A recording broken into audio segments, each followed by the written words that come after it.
হিসেবে শাপলাকে বাছাই করেছিল জাতীয় নাগরিক পার্টি এনসিপি। তবে নির্বাচন কমিশন শাপলাকে নির্বাচনী প্রতীক হিসেবে তফসিলভুক্ত না করার নীতিগত সিদ্ধান্ত নিয়েছে। এ বিষয়ে আগারগাঁওয়ে নির্বাচন ভবনে সিএসির সাথে বৈঠক করছেন এনসিপি নেতাকর্মীরা। সেখানে আছেন মিয়া আমিরুল, যুক্ত হচ্ছি তার সঙ্গে। আমিরুল, এনসিপি নেতাকর্মীদের সঙ্গে আপনার কথা আছে কিনা, তারা আসলে কি বলছেন?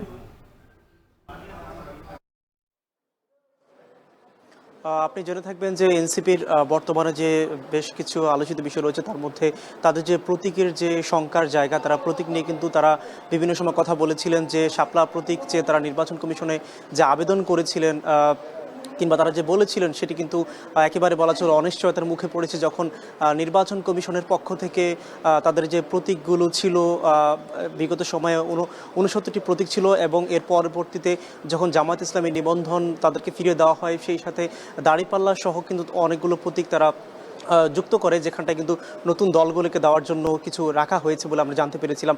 আপনি জেনে থাকবেন যে যে শাপলা প্রতীকটি নিয়ে যে কথাটি উঠছে, মূলত কমিশনের পক্ষ থেকে বলা হয়েছে তারা সব ধরনের বিষয়গুলো বিচার বিশ্লেষণ করছেন, সেখানটায় আইনি বিষয় রয়েছে।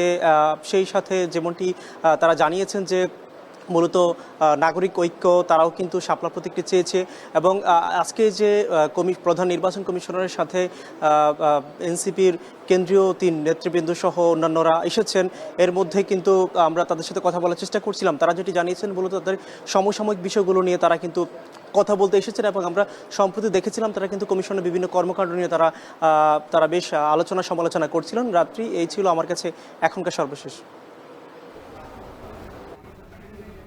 নির্বাচনে প্রতীক হিসেবে শাপলাকে বাছাই করেছিল জাতীয় নাগরিক পার্টি। এ বিষয়ে নির্বাচন কমিশনের সঙ্গে বৈঠক চলছে তাদের। এ নিয়ে বিস্তারিত জানাতে যুক্ত ছিলেন মিয়া আমিরুল।